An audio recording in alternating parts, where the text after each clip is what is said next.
Hello hello hello, দেখো আমার বিরিয়ানিটা চলে এসছে। এটাকে আমি পিক আপ করে নিই আর তারপরে স্নান করে পুজো দিয়ে একবারে লাঞ্চ করব। এমনিতে কাছের মানুষদের ছেড়ে আমার কোনো কিছু খেতেই ভালো লাগে না, তারপরে খেতে হবে হচ্ছে কি আবার বিরিয়ানি। যাই হোক, কি আর করা যাবে, খেতে তো হবে। তোমরা তো দেখলে বিরিয়ানিটা আমার চলে এসেছিলো আর আমি স্নানও করে নিয়ে পুজো দিয়ে দিয়েছি। আর এবার আমি করবো হচ্ছে গিয়ে লাঞ্চ। আর লাঞ্চে তো বিরিয়ানি আছে, এখানে আমি প্লেট নিয়ে নিয়েছি। আর এই যে হচ্ছে গিয়ে বিরিয়ানি, আর আমার একটু অনিয়ন স্যালাডটা বেশি পছন্দ, তাই আমি একটা অনিয়ন কেটে নিয়েছি। এবারে জানি না এর মধ্যে আছে কিনা স্যালাড, তো দেখি চলো খাবারটা সার্ভ করে নিই। এ দেখো হাজি বিরিয়ানি, উল্টো দেখাচ্ছে না। যাই হোক, হাজি বিরিয়ানি আমার খুব পছন্দের, এছাড়াও প্রতিমা বিরিয়ানিটাও খুব পছন্দের। এই দেখো, এতটা তো আমি খেতে পারবো না মনে হচ্ছে।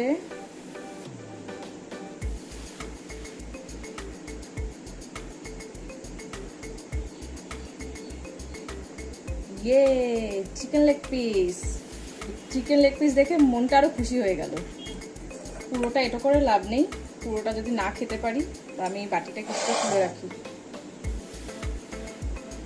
লাগলে পরে নেওয়া যাবে। খাবার নষ্ট করা একদমই উচিত না। যাই হোক, এটুকু তুলে রাখি। এটা যখন পরে খাবো তখন তো একটু আলু লাগবেই, আর বিরিয়ানি আলু তো খুবই টেস্টি।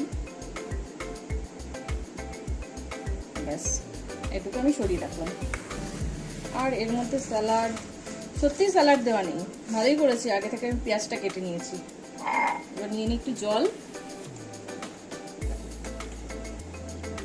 অনেকদিন পরেই লাঞ্চে বিরিয়ানি হচ্ছে, না খেয়েছিলাম যখন মাদ্রাসাতে গেছিলাম তখন, যদিও খুব বেশি দিনের কথা না, হয়তো 1 মাসও হয়নি এখনো।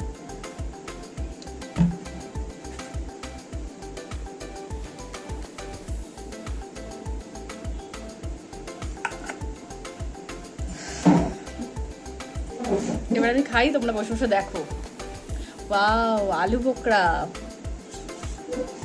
অনেকদিন পরে পেলাম। আলু বোকরাটা দেয় বিরিয়ানির মধ্যে, জানি না কেন, টকটকের জন্য, একটু টকটক লাগবে খেতে। বিরিয়ানি তো টক লাগে না। এ দেখো আলু বোকরার বীজটা, দারুণ খেতে। আলু বোকরাটা কি বলবো, তেঁতুলের মতো তো টক, বাট তেঁতুলের স্মেলটা নেই, এটা অন্যরকম টেস্ট, খুব ভালো।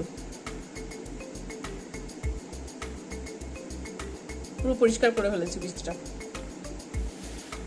একটু খেয়ে দেখি, একটু আলু,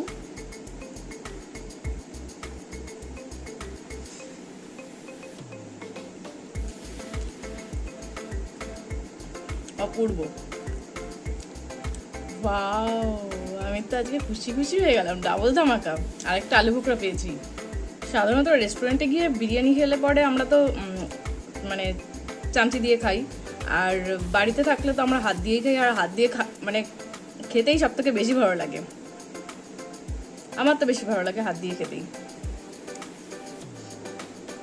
যখন রেস্টুরেন্টে গিয়ে চামচি দিয়ে যখন আমি বিরিয়ানি খাই, শেষে যখন চিকেনটার মানে ফিনিশ করার সময় আসে, তখন আর চামচি দিয়ে ক্যাডারিটা দেখাই না, তখন একদম চামচি সাইডে রেখে হাত দিয়েই মেরে দিই। তোমরা কে কি লাঞ্চ করলে, কে কি দিয়ে লাঞ্চ করলে আমাকে কমেন্টে জানিও। আর কাল লাঞ্চ আজকে বিরিয়ানি ছিল সেটাও জানিও। চিকেন লেগ পিস,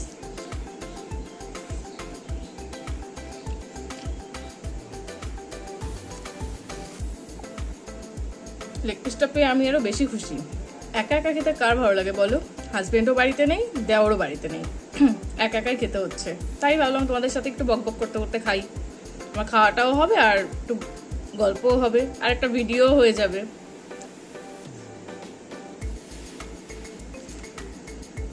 কেউ বাড়িতে না থাকলে, দেওর বা হাজবেন্ড কেউ যদি বাড়িতে না থাকে, একার জন্য আমার কিচ্ছু বানাতে ইচ্ছে করে না, একদমই রান্না করতে ইচ্ছে করে না। আর অনি আজকে আমার মনের কথাই বলছে তুমি একা একা রান্না করার দরকার নেই, আমি বিরিয়ানি অর্ডার করে দিচ্ছি। আমি একদম খুশি হয়ে গেছিলাম। যাই হোক, আমি খাওয়াটা শেষ করি। দেখো থালা পুরো পরিষ্কার করে খেয়েছি, আর এটা আর পারলাম না, তাই নিলাম না। তো আজকের ব্লগটা এইটুকুই। ভালো লাগলে অবশ্যই কমেন্ট করো, আর ফলো করে অবশ্যই পাশে থেকো।